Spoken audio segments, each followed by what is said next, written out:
to it. So you'll see on the back here that I do have the power all the way in, and it is hooked into the wall, and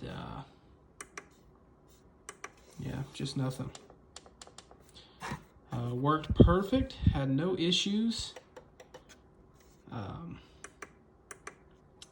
Yeah, so I've contacted Microsoft. They sent me a shipping label.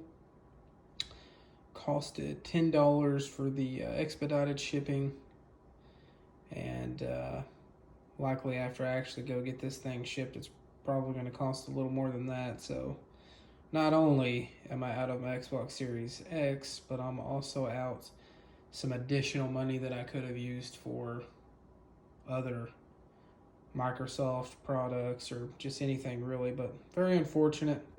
Apparently there's a lot of people having the same issue, and just so everyone knows, I did try the hooking the Ethernet and the HDMI cords back up as well, in case your first thought was, well, you don't have the HDMI, maybe that's why it's not turning on. That's not the case.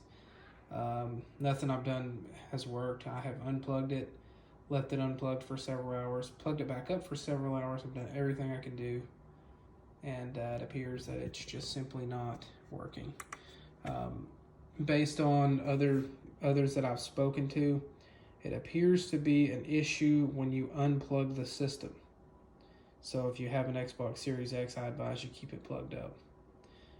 That's just my advice. I did have one issue when I unplugged it once before, and I did turn it off properly before I unplugged it. So that's another thing I want to cover before anyone says that, well, maybe you unplugged it whenever it was updating. No, absolutely not.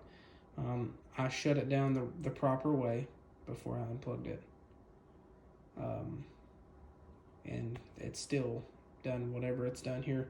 I'm assuming it's probably a power supply issue or a bug with the operating system. Who knows? But thanks for watching.